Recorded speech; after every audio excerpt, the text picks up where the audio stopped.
Imagine being in the blinding dust and just the total chaos of a 7th century battlefield. Oh, it would be absolutely terrifying. Right. You are physically exhausted, badly wounded, and surrounded by the devastating sight of your closest friends who have just fallen in combat. Yeah. And the enemy is bearing down. But then, cutting through all that noise of clashing metal and panic, a rumor suddenly spreads through the ranks. And it's a rumor that just completely paralyzes you. The worst possible news. Exactly. The rumor is that the greatest leader in human history, the absolute center of your universe, is dead. I mean, it's a scenario that goes way beyond just a mere military defeat, you know? Yeah. It is a complete psychological shattering. It just strips away every illusion of an easy path and forces a group of people to confront the absolute bedrock of what they actually believe and why they are actually fighting. And that crucible is exactly where we are heading today. I'm your host, and welcome to this deep dive into the life of Prophet Muhammad, the legacy of the greatest man who ever lived. Thrilled to be here for this one. I'm your resident expert for today's deep dive. Today, we are analyzing the Battle of Uhud. It's this monumental event that, at first glance, looks like a catastrophic defeat for the early believers. Right. It really does look that way on the surface. But when we actually analyze the sources and the mechanics of what happened on the ground, we uncover a totally different reality. Oh, completely. We find an absolute masterclass in crisis management, human psychology, and just the uncompromising laws of cause and effect. It's mind-blowing, honestly. It really is. Mhm. Our focus today is to dissect this event not just as ancient history, but as a blueprint.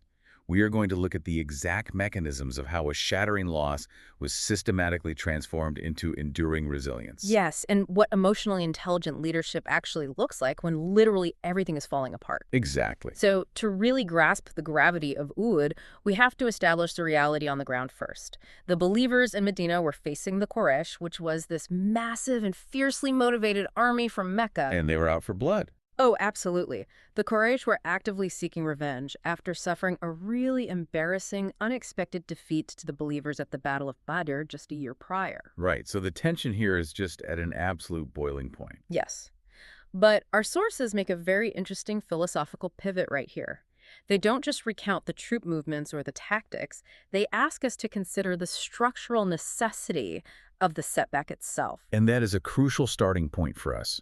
The texts we are drawing from are explicit that history is not just, a collection of entertaining campfire stories. Right, it's not just for fun. No, not at all. It is a diagnostic tool driven entirely by the immutable rule of cause and effect.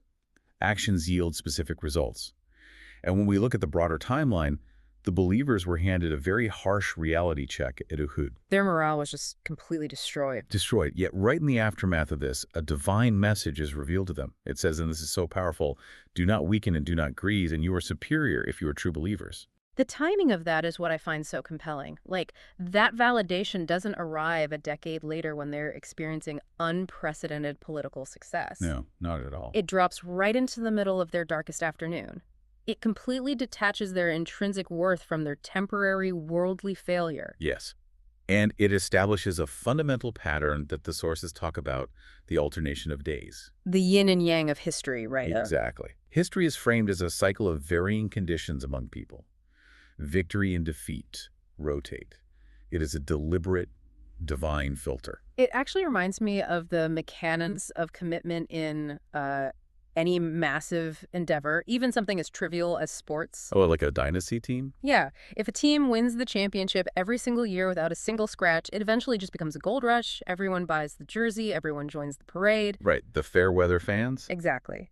But they are doing it for the social capital of being associated with a winner. Is that kind of the underlying risk here? Like, if the believers just kept winning effortlessly after Badr, does the movement become structurally compromised? Precisely. You end up with a diluted core. Unbroken victory just attracts opportunists, people seeking wealth, status, or protection. That makes so much sense. So the losing phases, these agonizing setbacks like Uhud, they act as a centrifuge.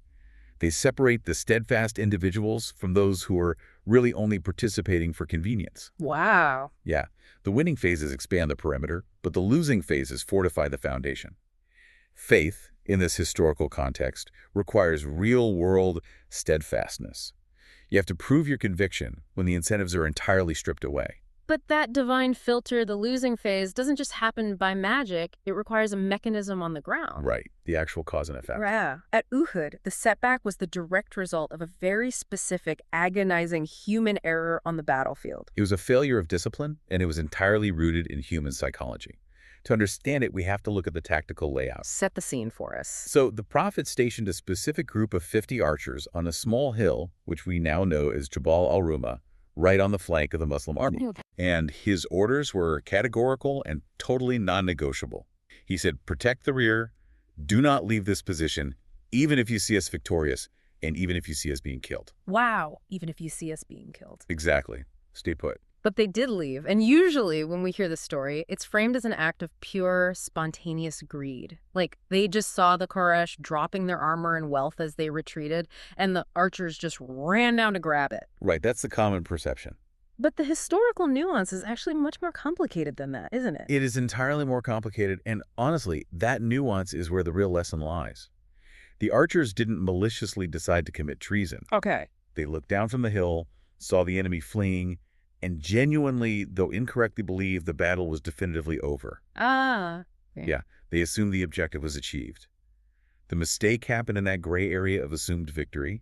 They thought their duty was complete, so their minds shifted from the spiritual mandate of obedience to the worldly opportunity of gathering the abandoned spoils of war. So the greatest vulnerability wasn't when they were under attack. It was the exact moment they felt comfortable. Exactly. That is wild. And that one breach of discipline allowed the enemy cavalry to circle around the hill, attack from the rear, and completely turn the tide of the entire battle. Yep, it flipped everything. And the ensuing revelation is incredibly piercing. It says, among you are some who desire this world, and among you are some who desire the hereafter. And that realization just shattered the community. I mean, great companions later admitted they had no idea that a desire for worldly spoils even existed within their own ranks. Wow. Not until that exact pressure test brought it to the surface.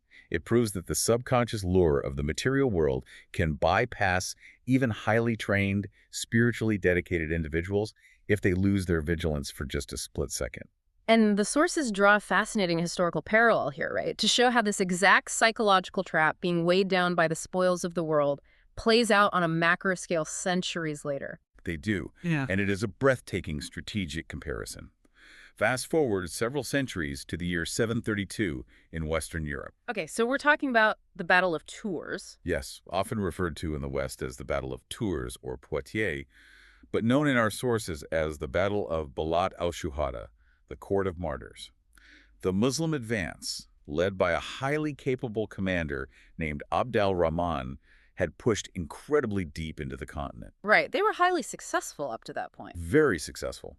They were accumulating massive amounts of wealth and territory along the way, and they met the forces of Charles Martel just about 100 kilometers away from Paris. I mean, they were geographically on the verge of reshaping the entire trajectory of European history. Entirely. But the historical consensus points to a fatal logistical and psychological flaw.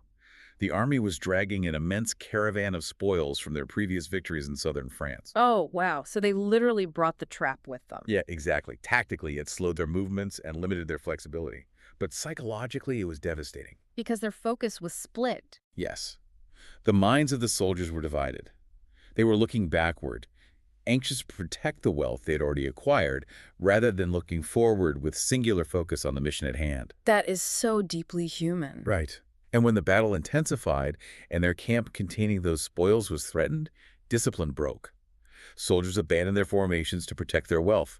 The great leader, Abd al-Rahman, was actually killed trying to restore order. Oh, man. The battle was lost, and that advance into Western Europe halted permanently. It's the exact same mechanism as the archers at Uhud, just scaled up to an entire army. The exact same trap. But looking at these examples, I mean, if the divine support behind a cause is so contingent on perfect obedience, doesn't it make the whole endeavor incredibly fragile? That's a good question. It just seems terrifying that just a momentary lapse of judgment over some abandoned armor or a divided focus over a supply train can unravel years of spiritual and tactical progress. That is exactly the tension the text wants you to grapple with. But the fragility you are identifying does not exist in the faith itself. Okay, where is it then? The fragility exists within the human ego. The operational rule is that divine backing does not overwrite the laws of cause and effect. It amplifies them. Ah, I see. Small, highly unified numbers can triumph against all odds, right? Yeah. But overwhelming power will collapse the absolute moment it relies on its own material weight instead of its adherence to its principles. The cause isn't fragile at all, but human focus is notoriously brittle. Which brings us directly to the most brittle, agonizing moment of Uhud. Because, the tactical loss of the hill and the physical injuries were obviously devastating. But the deepest wound inflicted that day was entirely psychological. The rumor of the prophet's death. Right. When the enemy cavalry flanked them, total chaos erupted. The prophet himself was injured, he was bleeding, and temporarily obscured from the view of the main force. In all that dust and panic. Exactly. And in that confusion, someone shouted that he had been killed, and the psychological collapse was immediate. I mean, some fighters literally threw down their weapons in total despair, wondering what the point of fighting even was anymore. To comprehend this, you really have to understand the architectural structure of their entire society. Think of an ancient stone archway. Okay, I'm picturing it. The prophet was the keystone holding the entire structure together.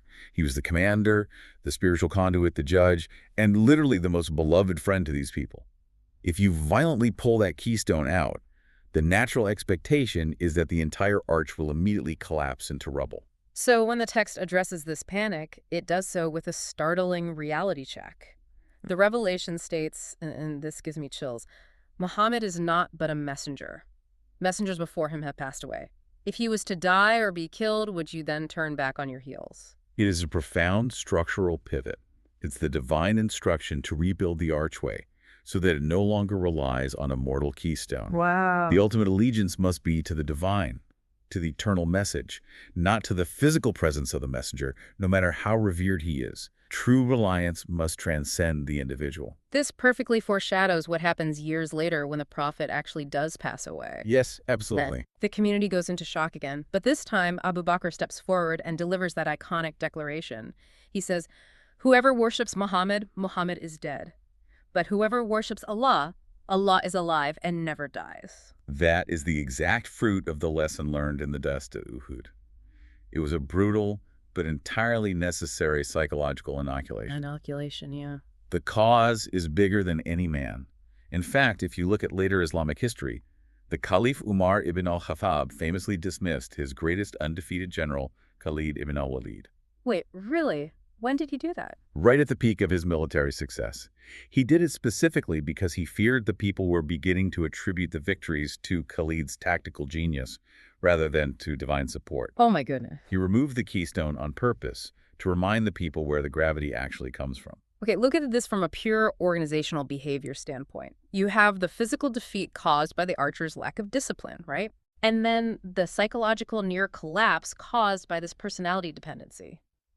How does a leader actually respond to the individuals responsible? The prophet is bleeding, his beloved uncle Hamza has been killed, the community is shattered, and all because a specific group of men explicitly ignored his orders. By any standard metric of human leadership, those archers should have been exiled, severely punished, or at the very least permanently stripped of any rank or influence. Right.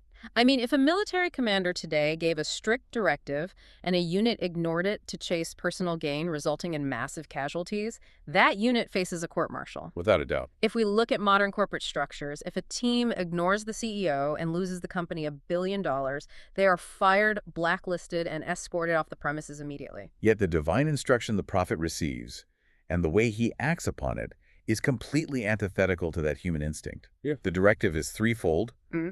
Pardon them, ask for their forgiveness, and then, astoundingly, consult them in the matter. Wait, I need to challenge this because doesn't that set a terrible, dangerous precedent? Well, if you pardon a literal dereliction of duty on the battlefield and then actively put those exact same people back on your advisory board, don't you lose all your authority? How does the army not just collapse into anarchy the next day if there are no consequences for failure? That is the genius of emotionally intelligent leadership. But it requires us to distinguish between a mistake of weakness and a mistake of malice. Okay, unpack that for me. The archers made a catastrophic error in judgment, driven by the gray area of assumed victory and a momentary lapse into worldly desire. But they were fundamentally sincere. They were devastated by their own failure. Right. They broke the rule, but they didn't hate the mission. Exactly. Now, contrast them with another group present that day, the hypocrites. A man named Abdullah ibn Ubay commanded about a third of the original Muslim force, roughly 300 men. That's a huge portion. Massive. Before the battle even truly began, he manufactured a political disagreement and literally marched his men back to Medina, abandoning the army. So he walked away deliberately. Deliberately, out of spite and a desire for self-preservation. And the sources show us that the prophet did not chase them down or try to appease them. Their departure simply exposed them for what they were. Hmm. You do not need an inflated, insincere numbers advantage to succeed, but the archers. The archers were the sincere core who stumbled. If the prophet had brought the hammer down on them while they were already crushed by guilt, it would destroy their spirits permanently. Ah, so it is about what the sources call curing the hearts. Precisely. Look at the emotional pacing here.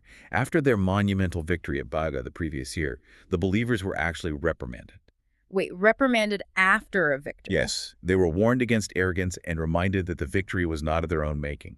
But here at Uhud, when they are broken, bleeding, and swallowed by guilt, they are enveloped in absolute leniency. You check the ego in victory, and you bandage the heart in defeat. Beautifully said. That is a stunning balance of organizational psychology. And the prophet anchors this entire emotional resolution to the physical landscape itself. Mount Uhud is a massive, imposing geological feature. It is the site where 70 of his closest companions were buried. Yeah. It is the place where he himself was struck in the face and bled. Human nature dictates that this mountain should stand forever as a dark, traumatic monument, a place to avert your eyes from. But he reframes it. He looks at that exact same rock formation and declares to his companions, "It is a mountain that loves us, and we love it." Gives you chills, doesn't it? He transforms the site of their greatest agony into a symbol of mutual love and eternal optimism. He simply refuses to cede the narrative to despair. Wow. It is the ultimate demonstration that a setback does not define you by the wound it leaves, but by the resilience it forces you to build. We have unpacked a tremendous amount of insight today. What initially reads on the page as a painful, tragic defeat reveals itself as an incredibly dense masterclass. We've explored how the distraction of worldly spoils can halt massive historic momentum, from the Archer's Hill all the way to the plains of Western Europe. Yeah, that parallel is so striking. We've seen how true organizational strength requires removing the mortal keystone, so the structure relies on a higher power. And we've dissected a model of leadership that uses radical forgiveness to cure the hearts of a sincere but flawed team. And the application for you listening is deeply personal. We all navigate our own battlefields, right? We all face moments where we abandon our posts for the immediate, shiny spoils of our modern lives. Absolutely. We all experience the panic of losing the personal anchors we rely on. The history of Uhud demands that we ask ourselves, when our discipline breaks, do we let the resulting failure permanently exile us? Or do we use the guilt to purify our intentions and return to the mission with better focus? Which leaves us with one final, fascinating historical thread to consider as we close. We spent a lot of time today talking about how the prophet's legendary forgiveness cured the hearts of his own followers. But think about the commanders of the enemy army that day. Think about the men who led the cavalry charge that broke the believers' ranks. Men like Abu Sufyan or Khalid ibn al-Walid. Decades later, those exact same men who inflicted the deepest wounds at Uhud eventually laid down their opposition, embraced the faith, and became its most fiercely dedicated defenders. So as you reflect on this deep dive, consider this. The grace and resilience demonstrated in the face of absolute defeat doesn't just heal your own team. When practiced with that level of unwavering emotional intelligence, it eventually has the power to completely disarm and transform your fiercest critics. Think about the Mount Uhud in your own life, that monumental memory of failure or heartbreak. What would it take for you to look at that exact same mountain today and say, "I love it and it loves me because of the incredible person it forced you to become"?